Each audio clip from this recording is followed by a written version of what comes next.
su permiso, señor presidente,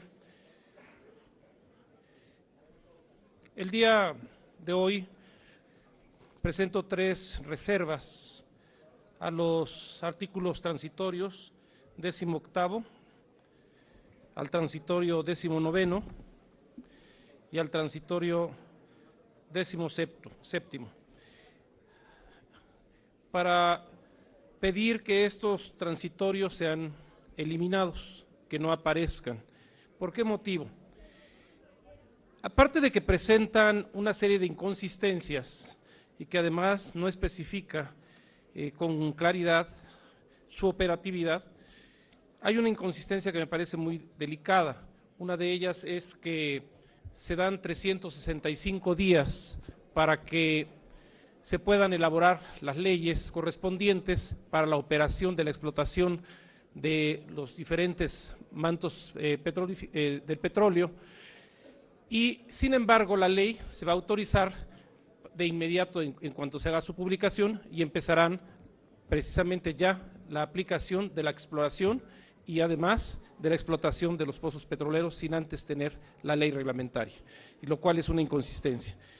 Y algo que quiero comentarles es que, independientemente de que no estamos de acuerdo con esta ley, tenemos que aprender del pasado, y quien no aprende de su historia, su futuro queda condenado a repetir los mismos errores.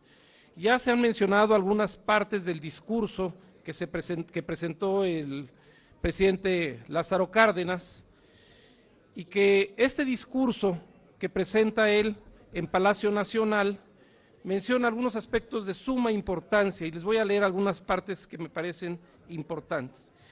Es por tanto preconcebida su actitud y bien meditada su resolución para que la dignidad del gobierno pudiera encontrar medios menos definitivos y actitudes menos severas que llevaran a la resolución del caso sin tener que apelar a la aplicación de la ley de expropiación. Es decir, estuvo buscando las negociaciones para no llegar a esta alternativa. Y comenta la actitud asumida por las compañías petroleras negándose a obedecer el mandato de la justicia nacional, motivo por el cual toma la decisión.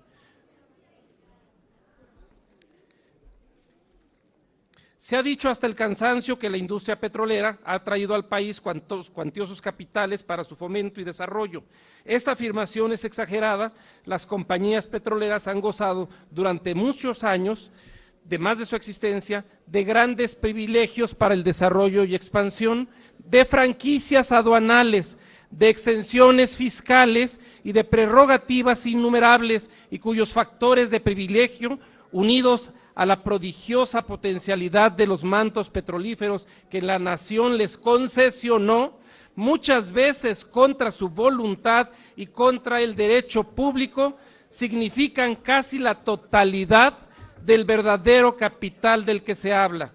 Riqueza potencial de la nación, trabajo nativo pagado con exiguos salarios, exención de impuestos, privilegios económicos y, lo más grave, tolerancia gubernamental, son los factores del auge de la industria del petróleo en México. Y esto es exactamente lo que estamos haciendo, aprobando una ley, dándoles todas las facilidades para que vengan nuevamente a cometer los atracos que hicieron en aquel tiempo. Examinemos la obra social de las empresas. Y se pregunta Cárdenas, ¿en cuántos de los pueblos cercanos a la explotación petrolera hay un hospital, una escuela o un centro social, o una obra de aprovisionamiento o saneamiento de agua, o un campo deportivo o una planta de luz, aunque fuera a base de los muchos millones de metros cúbicos de gas que se desperdician en la exploración? ¿En cuál centro de actividad petrolífera, en cambio, no existe una policía privada destinada a salvaguardar los intereses particulares y egoístas, de algunas veces ilegales, de estas agrupaciones autorizadas o no por el gobierno? Y hay muchas historias de atropellos, de abusos y de asesinatos siempre en beneficio de las empresas. Quien no sabe o no conoce la diferencia irritante que norma la construcción de los campamentos de las compañías, confort para el personal extranjero, mediocridad, miseria, insalubridad para los nacionales, refrigeración y protección contra los insectos para los primeros, indiferencia, abandono médico y medicinas siempre regateadas para los segundos, salarios inferiores y trabajos rudos y agotantes para los nuestros. ¿Qué significa esto?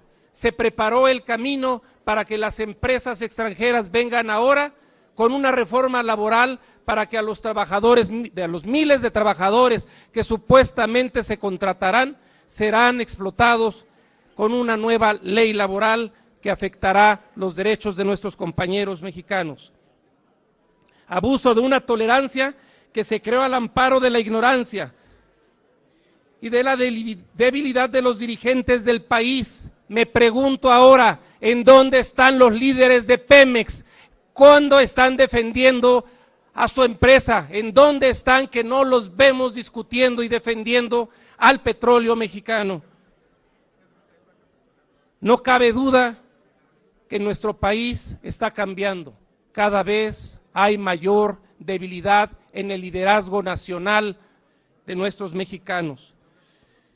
Es importante aclarar también, insiste él, Lázaro Cárdenas, que también estos grupos de empresas fueron los encargados de financiar movimientos armados en esos momentos, en ese tiempo de Lázaro Cárdenas. Fueron los que entregaron armamento para hacer los movimientos en contra del gobierno. Ahora las condiciones están dadas, hay un estado de pobreza en el país, hay muchos pobres que están esperando solamente un detonador para hacer un movimiento social. Es una alerta muy importante para el gobierno federal.